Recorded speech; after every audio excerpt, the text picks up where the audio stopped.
Welcome to me and my life. இன்னைக்கு நம்ம சேனல்ல உங்களோட ஹேர் ஃபால் ப்ராப்ளம்க்கான ஒரு சூப்பர் சொல்யூஷன் தான் இந்த வீடியோல நான் உங்களோட ஷேர் பண்ணிக்க போறேன். இந்த வீடியோ ரொம்பவே ஹெல்ப்ஃபுல்லா இருக்கும். ஸோ ஸ்கிப் பண்ணாம பாருங்க. உங்களுக்கு ஹேர் ஃபால் ப்ராப்ளம் இருக்கு, அதை வந்து சரி பண்ணணும் அப்படின்னு நினைச்சீங்கன்னா நான் இந்த வீடியோல சொல்ல போற சின்ன சின்ன விஷயங்களை வந்து ட்ரை பண்ணி பாருங்க. அதோட ரிசல்ட் வந்து ரொம்ப சூப்பரா இருக்கும். நம்மளோட அந்த ஹேர் ஃபால் ப்ராப்ளத்தை கண்ட்ரோல் பண்ணுறதுக்கு என்ன மாதிரியான விஷயங்கள் பண்ணலாம் பண்ணக்கூடாது அப்படின்றதெல்லாம் நான் வந்து உங்களுக்கு சொல்கிறேன். எந்த ஒரு விஷயத்தையும் ட்ரை பண்ணி பார்க்காம வீடியோவில் நான் வந்து இது வரைக்கும் ஷேர் பண்ணது கிடையாது. ஸோ அந்த மாதிரி தான் இன்னைக்கு நான் ஷேர் பண்ண போகிற ஹேர் ஆயிலுமே பார்த்தீங்கன்னா கிட்டத்தட்ட நான் ஒரு 6 மந்த்ஸாக யூஸ் பண்ணியிருக்கேன். அதோட ரிசல்ட் வந்து ரொம்ப நல்லா இருந்துச்சு அப்படின்றதுனால தான் உங்களோட நான் ஷேர் பண்ணிக்க போகிறேன். இந்த ஹேர் ஆயில் வந்து நம்ம வீட்டிலே சூப்பராக ப்ரிப்பேர் பண்ணலாம். அதுக்கான மெஷர்மெண்ட் என்ன, அதை எப்படி யூஸ் பண்ணலாம் அப்படின்றதெல்லாம் அடுத்தடுத்து நான் உங்களுக்கு சொல்கிறேன். அதுக்கு முன்னாடி என்னோட எக்ஸ்பீரியன்ஸ் வந்து நான் உங்களோட ஷேர் பண்ணிக்கணும்னு நினைக்கிறேன். எனக்கு வந்து பார்த்தீங்கன்னா லாஸ்ட் இயர் 2022ல் வந்து ஒரு செப்டம்பர் மந்த் அந்த டைமில் வந்து பார்த்தீங்கன்னா எனக்கு கொஞ்சம் ஹேர் ஃபால் ஆக ஸ்டார்ட் ஆச்சு. ஸோ அந்த டைமில் வந்து நாங்கள் வீடு ஷிஃப்ட் பண்ணியிருந்தோம். ஸோ அங்கே வந்து பார்த்தீங்கன்னா தண்ணி வந்து எனக்கு ஒத்துக்கல, அதனாலையும் ஹேர் ஃபால் ப்ராப்ளம் இருந்துச்சு. அதை பற்றி நான் தனியாக ஒரு வீடியோலேயே ஷேர் பண்ணியிருக்கேன். ஸோ அந்த தண்ணி ப்ராப்ளம்னால எனக்கு ஹேர் ஃபால் இருந்துச்சு. ப்ளஸ் எனக்கு அந்த டைமில் கொஞ்சம் ஸ்ட்ரெஸ்ஸாகவும் இருந்துச்சு. வீடு ஷிஃப்ட் பண்ணணும் அப்படின்றதுனால கொஞ்சம் ஸ்ட்ரெஸ் இருந்ததுனால அதுவுமே வந்து சேர்ந்துருச்சு. எனக்கு பொதுவாகவே பார்த்தீங்கன்னா கொஞ்சம் ஹீட்டான பாடி அப்படின்றதுனால பாடி ஹீட்டாக இருந்தாலே ஹேர் ஃபால் ப்ராப்ளம் வந்து கண்டிப்பாக இருக்கும். ஸோ இதெல்லாம் சேர்ந்து எனக்கு வந்து கொஞ்சம் ஹேர் ஃபால் ப்ராப்ளம் வந்து சிவியர் ஆகிடுச்சு. ஸோ அதனால அந்த டைமில் வந்து நிறைய முடி கொட்ட ஆரம்பிச்சிருச்சு. அந்த முடி கொட்டினதுனாலேயே எனக்கு இன்னும் கொஞ்சம் ஸ்ட்ரெஸ் வந்து ஜாஸ்தி ஆயிடுச்சு. ஒவ்வொரு நாளும் நான் சீப் எடுத்து வாரும்போது பார்த்தீங்கன்னா அவ்வளோ முடி அந்த சீப்போடே வந்துட்டே இருக்கும். போனி டெயில் போட்டேன் அப்படின்னு வச்சுக்கோங்களேன், ரொம்ப மெல்லிஸாக இருக்கும். நான் அந்த ஃபோட்டோ இருந்துச்சுன்னா அதையுமே இந்த வீடியோவில் வந்து அட்டாச் பண்ணுறேன், தம்ப்நெயிலையும் வந்து நான் ஷேர் பண்ணுறேன். ஸோ அந்த மாதிரி இருந்துச்சு முடி. ஸோ அந்த டைமில் வந்து எனக்கு ரொம்ப ஸ்ட்ரெஸ்ஸு, இவ்வளோ முடி கம்மியாயிடுச்சு அப்படின்னு சொல்லிட்டு.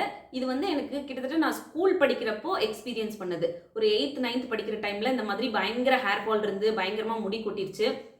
அந்த டைமில் டாக்டர் பார்த்தப்போ அவங்க வந்து சில எனக்கு டேப்லெட்ஸ் கொடுத்தாங்க. அதுக்கப்புறம் ஈவியான் 400 mg இருக்கு இல்லையா, அந்த கேப்சூல் வந்து கொடுத்தாங்க. ஸோ அதெல்லாம் ட்ரை பண்ணி அந்த டைமில் வந்து எனக்கு சரியாயிடுச்சு. ஸோ அதை பற்றின வீடியோவும் நம்ம சேனலில் நான் ஷேர் பண்ணியிருந்தேன். ஸோ இந்த டைமில் பார்த்தீங்க அப்படின்னா நான் ரெகுலராக ஈவியானும் யூஸ் பண்ணிட்டு தான் இருக்கேன். அது வந்து என்னோட ஹேர் க்ரோத்துக்கு சப்போர்ட் பண்ணிட்டு தான் இருந்துச்சு. பட் வந்து எனக்கு பாடி ஹீட்னால தலைவலியும் ஜாஸ்தியாக இருந்துச்சு. ப்ளஸ் எனக்கு வந்து அந்த கோகனட் ஆயிலை அப்படியே எடுத்துக்கிறதுனால தலையில் ஒரு மாதிரி நீர் கோர்த்துக்கிற மாதிரியான பிரச்சனையும் இருந்துச்சு. ரெகுலராக நான் ஹேர் வாஷ் பண்ணுவேன் அப்படின்றதுனால. ஸோ இவ்வளோ ப்ராப்ளமும் சேர்ந்து தான் எனக்கு ஹேர் ஃபால் வந்து ரொம்ப ஜாஸ்தி ஆயிடுச்சு. ஸோ அதை கண்ட்ரோல் பண்ணுறதுக்கு வந்து வீட்லேயே வந்து ஆயில் ஏதாவது ப்ரிப்பேர் பண்ணி ட்ரை பண்ணி பார்க்கலாம் அப்படின்னு தோணுச்சு. ஸோ அந்த மாதிரி ட்ரை பண்ண தான் இன்றைக்கி நான் வீடியோவில் ஷேர் பண்ண போகிறேன் இந்த ஹேர் ஆயில். இதை நான் ட்ரை பண்ணதுக்கப்புறம் பார்த்தீங்கன்னா உண்மையிலே சொல்கிறேங்க, எனக்கு வந்து அந்த ஸ்கேல்ப் வந்து ட்ரை ஆகுறது, முடி வந்து ரொம்ப ரஃப்பாக இருக்குது, அதுக்கப்புறம் தலைவலி பிரச்சனை, ஒரு மாதிரி ஸ்ட்ரெஸ்னால நமக்கு தலைவலியும் இருக்கும், அதனாலே வந்து ஹேர் ஃபாலும் இருக்கும். ஸோ இதெல்லாமே வந்து நல்லா கண்ட்ரோல் ஆச்சு. ப்ளஸ் என்னோட ஹேர் ஃபால் வந்து கிட்டத்தட்ட ஒரு 1.5 மந்த்தில் பார்த்தீங்கன்னா அப்படியே ஸ்டாப் ஆயிடுச்சு. நல்ல ஹேர் க்ரோத் இருக்குது. இப்போவும் நான் யூஸ் பண்ணிட்டு தான் இருக்கேன். குட்டி குட்டியாக பேபி ஹேர்ஸ் இருக்கும்ல, அதெல்லாம் வந்து நிறைய வளர ஆரம்பிச்சிருக்கு. இப்போயுமே நான் போனி டெயில் போட்டேன்னா தனியாக அந்த குட்டி குட்டி முடியெல்லாம் வந்து தனியாக நிற்கும். ஸோ அந்த மாதிரி நிறைய இப்போ வந்து எனக்கு ஹேர் க்ரோத் வந்து சூப்பராக இருக்குது. என்னோட முடியுமே பார்த்தீங்கன்னா நல்ல சாஃப்டாக இருக்குது. சாஃப்ட் அண்ட் ஷைனியாக இருக்க மாதிரி இருக்கும் நான் ஹேர் வாஷ்லாம் பண்ணிட்டு வந்தேன்னா.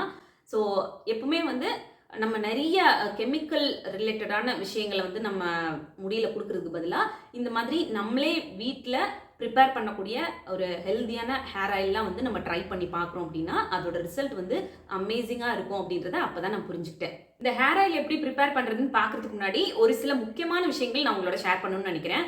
உங்களுக்கு ஹேர் ஃபால் ப்ராப்ளம் வந்ததுமே வந்து ரொம்ப ஸ்ட்ரெஸ் ஆகாதீங்க. இதுதான் வந்து ரொம்ப முக்கியமான விஷயம். இவ்வளோ முடி கொட்டுதேன்னு சொல்லிட்டு ஒவ்வொரு தடவை நீங்கள் சீப் எடுத்து வாரும்போதும் அதையே பார்த்துட்டே இருக்குது, இன்றைக்கி எவ்வளோ முடி கொட்டியிருக்குன்னு ஒரு சிலர்லாம் வந்து என்னெல்லாம் ஆரம்பிச்சிருவோம். நானே அப்படி தான் ஒவ்வொரு தடவையும் சீப்பில் எடுத்து சீவும் போது இன்றைக்கி எவ்வளோ முடி கொட்டியிருக்குன்னுலாம் அடிக்கடி பார்த்துட்டே இருப்பேன். இந்த மாதிரி செய்கிறதே வந்து நம்மளுக்கு ரொம்ப ஸ்ட்ரெஸ்ஸை க்ரியேட் பண்ணும். அதனாலேயே வந்து இன்னும் நிறைய ஹேர் ஃபால் ப்ராப்ளம் ஆகும். ஸோ அதனால ரொம்ப ஸ்ட்ரெஸ் ஆகுறதை அவாய்ட் பண்ணுங்கள்.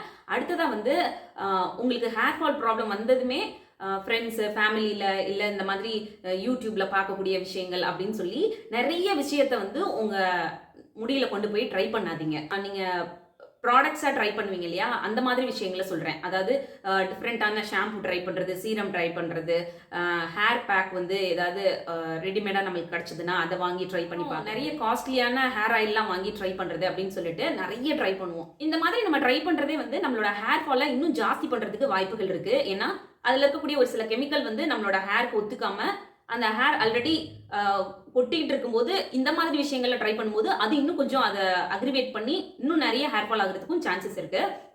ஸோ அடுத்து நான் சொல்ல போகிற முக்கியமான விஷயம் என்னன்னா, உங்களுக்கு ஹேர் ஃபால் ப்ராப்ளம் இருந்துச்சுன்னா அதோட ரூட் காஸ் என்ன அப்படின்றத தெரிஞ்சுக்கிட்டு அதுக்கான சொல்யூஷன் வந்து பாருங்க.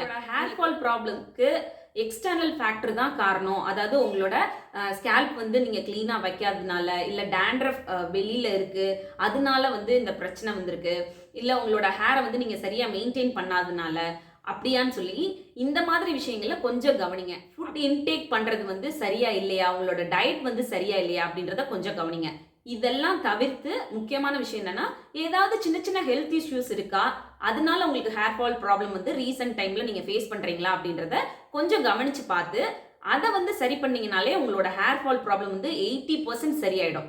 அதுக்கப்புறம் நீங்க வெளியில அப்ளை பண்ணி உங்களோட ஹேர் க்ரோத்துக்கு என்ன விஷயங்கள் வேணாலும் பண்ணலாம். அதுவும் ஹெல்தியான வேலை ட்ரை பண்ணுங்க. ஸோ வந்து உங்களோட ரூட் காஸ் என்ன அப்படின்றத தெரிஞ்சுக்கிட்டு அந்த பிரச்சனையை வந்து சரி பண்ண பாருங்க.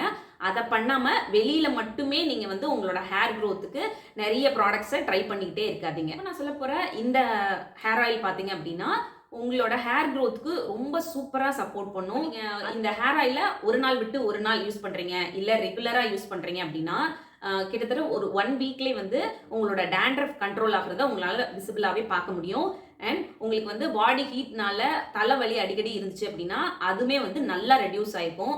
உங்களோட ஹேர் வந்து நல்லா சில்கியாக சாஃப்டாக இருக்கிறதெல்லாம் வந்து நீங்கள் ஃபீல் பண்ண முடியும். உங்களோட ஹேர் க்ரோத் வந்து நீங்கள் பார்க்கணும் அப்படின்னா ஒரு 1 to 2 month வரைக்கும் கொஞ்சம் வெயிட் பண்ணி தான் பார்க்கணும். ஏன்னா எனக்கு வந்து தெரியறதுக்கு ஒரு 1.5 month ஆச்சு. என்னோட ஹேர் ஃபால் ப்ராப்ளம் நல்லா கண்ட்ரோல் ஆச்சு. குட்டி குட்டி பேபி ஹேர்லாம் வந்து வளர ஆரம்பிச்சு. ஸோ அந்த மாதிரி ஒரு 1 or 2 months வரைக்கும் நீங்கள் கண்டிப்பாக வெயிட் பண்ணணும். அது வரைக்கும் உங்களோட ஹேர் க்ரோத்தை வந்து நீங்கள் கவனிச்சிட்டே இருங்க. அப்பப்போ நீங்கள் வந்து ஹேர் வாஷ் பண்ணிட்டு வந்ததுக்கப்புறம் பார்த்தீங்கன்னா நிறைய ஃப்ரண்ட்டில் இருக்கட்டும் அங்கங்கே வந்து குட்டி குட்டியாக பேபி ஹேர்ஸ் வந்து வர ஆரம்பிச்சிருக்கும். ஸோ அதெல்லாம் வந்து நீங்கள் பார்க்குறதுக்கு ஒரு 1 month அது கண்டிப்பாக வெயிட் பண்ணணும். ஸோ அப்போ தான் வந்து அந்த ரிசல்ட் வந்து உங்களுக்கு தெரிய ஆரம்பிக்கும். அது தெரிஞ்சதுக்கப்புறம் நீங்களே வந்து ரெகுலராக அந்த ஹேர் ஆயில் வந்து யூஸ் பண்ண ஆரம்பிச்சிருவீங்க. ஸோ அந்த மாதிரி ஒரு சூப்பரான ஹேர் ஆயிலை எப்படி ப்ரிப்பேர் பண்ணலாம் அப்படின்றத வாங்க பார்க்கலாம். இந்த ஹேர் ஆயில் ப்ரிப்பேர் பண்ணுறதுக்கு தேவையானது எல்லாத்தையும் நல்லா வாஷ் பண்ணிட்டு ஒரு பிளேட்டில் எடுத்து வச்சுருக்கேன். கருவேப்பிலை உங்கள் கைப்பிடி அளவில் 2 கைப்பிடி அளவுக்கு எடுத்துக்கோங்க. ஒரு 25 கிராம் அளவுக்கு மருதாணி இலை, மருதாணி விதை கிடச்சிச்சின்னா சேர்த்துக்கோங்க. அப்படி இல்லாத பட்சத்தில் மருதாணி இலை ஒரு 25 கிராம் அளவுக்கு மட்டும் சேர்த்துக்கோங்க, ஜாஸ்தியாக சேர்க்க வேண்டாம். 10 செம்பருத்தி பூ எடுத்திருக்கேன். அதில் நடுவில் இருக்க இந்த தண்டு பகுதியும் கீழே இருக்கக்கூடிய அந்த பச்சையாக இருக்க பகுதியும் எடுத்து வச்சுருக்கேன். ஒரு 2 கைப்பிடி அளவுக்கு வேப்பிலை எடுத்து வச்சுருக்கேன். இது உங்களுக்கு ஸ்கேல்ப் ட்ரை ஆகிறது, டேண்ட்ரஃப் ப்ராப்ளம் வர்றதெல்லாம் கியூர் பண்ணும். அடுத்ததாக ஆலோவேரா ஜெல் ஒரு மீடியம் சைஸ் கட் பண்ணி எடுத்துகிட்டு அதோட தோலெல்லாம் சீவி எடுத்துகிட்டு ஒரு 7 தடவை நல்லா வாஷ் பண்ணிவிட்டு எடுத்து வச்சுருக்கேன். அதுக்கப்புறம் ஒரு 10 பெரிய நெல்லிக்காய் இருக்கும் இல்லையா, அதில் வந்து மீடியம் சைஸ் நெல்லிக்காவாக 10 நெல்லிக்காவை நல்லா கட் பண்ணி எடுத்து வச்சுருக்கேன். 20 துளசி இலை, 1 ஸ்பூன் மிளகு, 1 ஸ்பூன் வெந்தயம், 150 கிராம் சின்ன வெங்காயம் தோல் உரிச்சிட்டு எடுத்து வச்சுருக்கேன். ஹேர் ஆயில் ப்ரிப்பேர் பண்ணுறதுக்கு 1 லிட்டர் தேங்காய் எண்ணெய், செக்கில் ஆட்டின தேங்காய் எண்ணெயாக வாங்கி வச்சுருக்கேன். ஸோ இப்போ வந்து நெல்லிக்காய் தவிர்த்து மிச்சம் இருக்கக்கூடிய எல்லா இன்க்ரீடியன்ஸையும் அரைச்சி எடுத்துக்க போகிறோம். இது கூட துளசியும் சேர்த்துக்க போகிறோம். தண்ணி எதுவும் சேர்க்காமல் அரைச்சி எடுத்துக்கணும். இப்போ நான் உங்களுக்கு அரைச்சி எடுத்து காட்டுறேன். தண்ணி வந்து கண்டிப்பாக சேர்க்காதீங்க. அப்படியே நீங்கள் அரைச்சிங்கனாலே போதும். அந்த ஆலோவேரா ஜெல்லில் இருக்க ஈரப்பதமே வந்து நல்லா அரைச்சி கொடுத்துரும். இந்த மாதிரி அரைச்சி எடுத்துக்கோங்க. அடுத்ததாக நெல்லிக்காவை தனியாக அரைச்சி எடுத்துக்க போகிறோம். நெல்லிக்காவை அந்த இலைகளோடு சேர்த்து அரைச்சிங்கன்னா 1-2 தான் அரைப்படும். அதனால இந்த மாதிரி தனியாக அரைச்சி எடுத்துக்கிறோம். அதுக்கடுத்ததாக வெங்காயத்தை தனியாக அரைச்சி எடுத்துக்க போகிறோம். ஸோ இப்போ இந்த மாதிரி அரைச்சி எடுத்து வச்சதுக்கப்புறமா ஒரு கடாயில் வந்து நம்ம எடுத்து வச்சுருக்க தேங்காய் எண்ணெயை சேர்த்துருக்கேன். அது லைட்டாக சூடாகணும், கொதிக்கக்கூடாது. லேசாக சூடானதுமே நம்ம அரைச்சி வச்சுருக்க விழுதை வந்து சேர்த்துக்கிறோம். அந்த இலைகள்லாம் அரைச்சோம் இல்லையா, அதை வந்து முதல்ல சேர்த்துட்டு இந்த மாதிரி கிளறி விட்டுக்கிறேன். அடி கனமான பாத்திரமாக எடுத்துக்கோங்க. என்கிட்ட வந்து பெரிய பாத்திரமோ இல்லை அடி கனமான இரும்பு பாத்திரமோ இல்லை. அதனால வந்து நான் இந்த கடாயில் பண்ணுறேன். உங்ககிட்ட இரும்பு பாத்திரம் இருந்துச்சுன்னா அதில் பண்ணுங்கள். இன்னுமே ஹெல்த் பெனிஃபிட்ஸ் நிறையா இருக்கும். இப்போ இந்த எண்ணெயில் அந்த நம்ம அரைச்சி வச்ச விழுதை சேர்த்ததுமே அந்த எண்ணெய் வந்து கொஞ்சம் பொங்கி வர ஆரம்பிக்கும். அதனால கொஞ்சம் அகலமான பெரிய கடாயாக இருந்துச்சுன்னா வசதியாக இருக்கும். எனக்கு இந்த கடாய் வந்து கொஞ்சம் வசதி இல்லாத மாதிரி தான் இருந்துச்சு. அதனால டக்குன்னு ஒரு பெரிய கடாய்க்கு வந்து இந்த எண்ணெயை மாற்றிட்டேன். ஏன்னா நம்ம இந்த விழுது சேர்த்தோன்னே எண்ணெய் பொங்கி வரும். ஒருவேளை பொங்கி வரும்போது எண்ணெய் ஃபுல்லாக வெளியில் வழிஞ்சிச்சுன்னா எல்லாமே வேஸ்ட் ஆகிடும். ஸோ அதனால் டக்குன்னு பெரிய கடாயாக எடுத்து அதில் மாற்றிட்டேன்.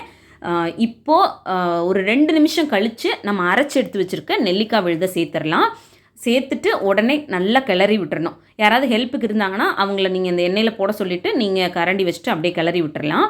ஸோ இந்த மாதிரி நல்லா கிளறி விட்டதுக்கப்புறமா ஒரு 5 மினிட்ஸ் அது கொதிக்கட்டும். அதுக்கப்புறம் அரைச்சி எடுத்து வச்சுருக்க சின்ன வெங்காய விழுதை இதில் சேர்த்துடலாம். சேர்த்து நல்லா மிக்ஸ் பண்ணி விட்டுட்டு ஒரு 1/2 அன் ஹவர் அப்படியே லோ ஃப்ளேம்லேயே வச்சு எண்ணெயை கொதிக்க விடுங்க. ஹை ஃப்ளேமில் வைக்காதீங்க, மீடியம் ஃப்ளேமில் வைக்காதீங்க, லோ ஃப்ளேம்லேயே வச்சு கொதிக்க விடுங்க. அது நல்லா எண்ணெய் கொதிச்சுட்ருக்கும் போதே இந்த மிளகும் வெந்தயத்தையும் சேர்த்துருங்க. முடிஞ்சால் பொடிச்சு கூட சேர்த்துக்கலாம். நான் அப்படியே சேர்த்துருக்கேன். மிளகு வந்து சளி பிடிக்கிறதெல்லாம் நல்லா கண்ட்ரோல் பண்ணி கொடுக்கும். அதனால தான் அந்த மிளகு வந்து சேர்த்துருக்கோம். இப்போ நல்லா அந்த மாதிரி கொதித்து அந்த நுரையெல்லாம் கம்மியாகி கொதிக்கிறது அடங்கினோடனே ஸ்டவ்வை விட்டு இறக்கிடலாம். எண்ணெய் வந்து நல்லா ஆறிடணும். ஆறினதுக்கப்புறம் நீங்கள் எண்ணெய் ஸ்டோர் பண்ணி வைக்கக்கூடிய பாட்டிலோ கண்டெய்னரோ வச்சுருந்தீங்கன்னா அதில் வந்து காட்டன் கிளாத் போட்டு நல்லா ஃபில்ட்ரு பண்ணி ஸ்டோர் பண்ணி வச்சுக்கோங்க. 6 மந்த்ஸ்லேருந்து 1 இயர் வரைக்கும் எண்ணெய் சூப்பராக இருக்கும். நீங்கள் ரெகுலராக யூஸ் பண்ணி பாருங்கள். இதோட பெனிஃபிட் உங்களுக்கே தெரியும். ட்ரை பண்ணி பார்த்துட்டு எனக்கு கமெண்ட் பாக்ஸில் சொல்லுங்கள். அவ்வளோதான், இந்த வீடியோ இதோட முடியுது. இன்னொரு யூஸ்ஃபுல்லான வீடியோட நான் உங்களை மீட் பண்ணுறேன். இந்த வீடியோ பிடிச்சிருந்தா மறக்காமல் லைக் பண்ணுங்கள். இன்னும் நம்ம சேனலை சப்ஸ்கிரைப் பண்ணலன்னா கீழே இருக்க ரெட் கலர் சப்ஸ்கிரைப் பண்ண கிளிக் பண்ணி சப்ஸ்கிரைப் பண்ணிக்கோங்க. அப்படியே பக்கத்தில் வர பெல் ஐக்கானையும் கிளிக் பண்ணிக்கோங்க. தேங்க்யூ.